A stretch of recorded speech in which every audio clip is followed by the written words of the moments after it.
တမိုင်းရဲ့အရေးတွေအောင်မှာဖုံးကွယ်နေတဲ့အမှန်တရားတွေရှိပါတယ်ခေတ်ရှည်ပြီး AI နည်းပညာနဲ့နဲ့စုံစမ်းတင်ဆက်ပေးမဲ့ Deep Insight မြန်မာကကြိုးဆိုပါတယ်ဒီနေ့မှာတော့ကဘာကြီးကိုတုံလှုပ်စေခဲ့တဲ့1963ခုနှစ်နိုဝင်ဘာလရဲ့တနက်တန်တွေစီကိုကျွန်တော်တို့ပြန်သွားကြပါမယ်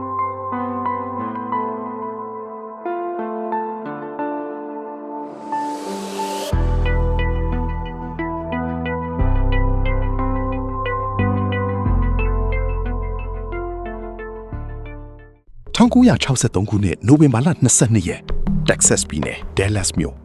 နေသားတဲ့နေ့တစ်နေ့ပါပဲ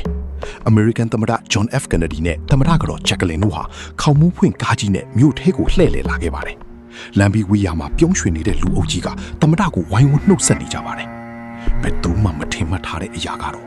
ဒီအပြုံးကြီးရဲ့နောက်ွယ်မှာသမိုင်းကိုပြောင်းလဲပြစ်မဲ့အမှောက်ထုတစ်ခုကစောင့်ဆိုင်နေတာပဲဖြစ်ပါတယ်။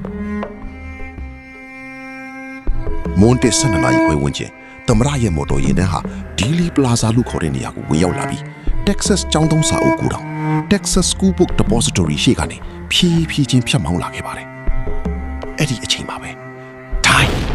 ဆိုတဲ့တနတ်တစ်ချက်ဟင်းငနဲ့ထွက်ပေါ်လာပါတယ်။လူအုပ်ကြီးဟာကားအင်ဂျင်ပေါက်ကွဲသံလို့ထင်ပြီး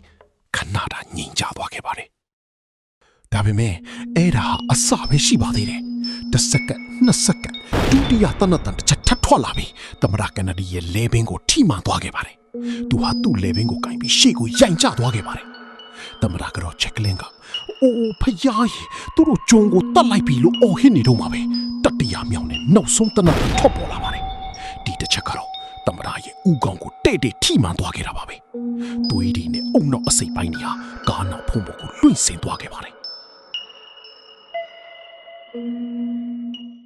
စူညံနေတဲ့လူအုပ်ကြီးကကြောက်လန့်တကြားနဲ့ပြေးလွှားကုန်ကြပါတယ်။ Secret Service Agent တူကကားနောက်ဖုံးပေါ်ကိုအသေးအတန်ပြေးတက်ပြီးသမ္မတကတော့ကာဝယ်ဖို့စ조사ခဲ့ပါတယ်။ကားမောင်းသူက gas ကိုအကုန်နင်းပြီးသမ္မတကို Parkland ဆေးရုံစီကိုအမြန်ဆုံးမောင်းနှင်သွားပါတော့တယ်။ဒါပေမဲ့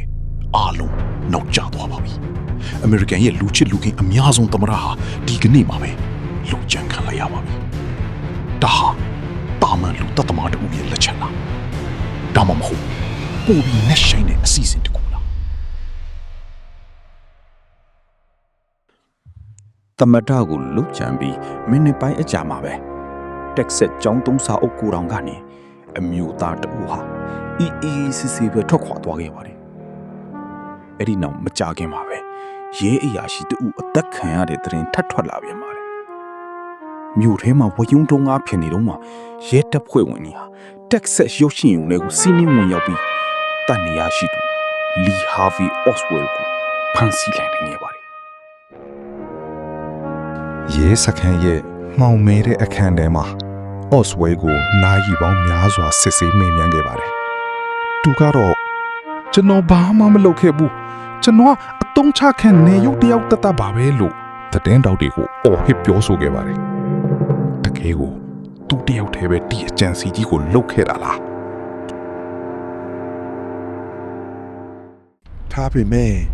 အမှန်တရားကိုသိခွင့်ရဖို့အချိန်သိပ်မကြံတော့ပါဘူး။လောက်ကြံမှုဖြစ်ပြီးနှစ်ရက်အကြာ Oswell ကိုတခြားအကျဉ်းထောင်တစ်ခုကိုပြောင်းရွှေ့ဖို့ရဲစခန်းမီအောက်ခံကနေခေါ်ထုတ်လာချိန်မှာတော့လူအုပ်ကြားတဲ့ကနေ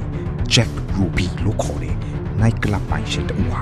ရုတ်တရက်တနက်နဲ့ပြတ်သားလိုက်ပါတော့တယ်။ဒီဖြစ်ရတကဘာလုံးကိုထိုက်ကြိုက်ခုတ်လွှင့်နေတဲ့ TV ဖန်သားပြင်မှုပေါ်မှာဖြစ်ပျက်ခဲ့တာပါ။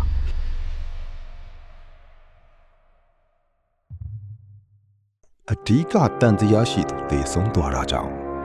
ဒီလုတ်ကြံမှုရဲ့တကယ့်လက်တွေကိုရှာဖွေဖို့ပိုပြီးခက်ခဲသွားပါတော့တယ်။ Oswald ကိုဘာကြောင့်တက်ခဲ့တာလဲ။သူ့နောက်ကွယ်မှာပိုပြီးအင်အားကြီးတဲ့အဖွဲအစည်းတွေရှိနေတာလား။အမှန်တရားသူ့ရဲ့အသက်နဲ့အတူအမှောင်ထဲမှာပျောက်ကွယ်သွားခဲ့ပါပြီ။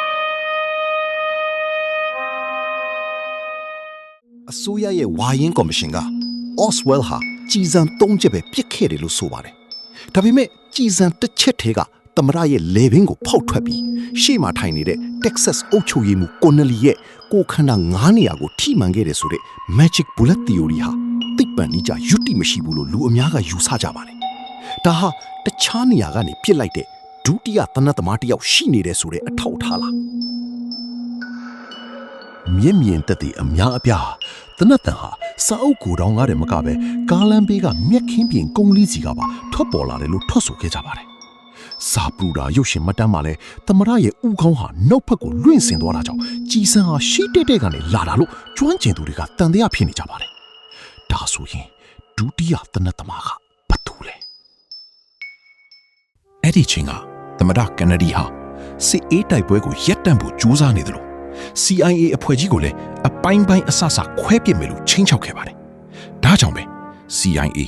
စစ်ဘက်ထောက်လှမ်းရေးတွေနဲ့လက်နက်ကုန်းတွေပူးပေါင်းပြီးသူတို့ရဲ့အကျိုးစီးပွားကိုကာကွယ်ဖို့သမထကိုလှုပ်ကြံခဲ့တာလား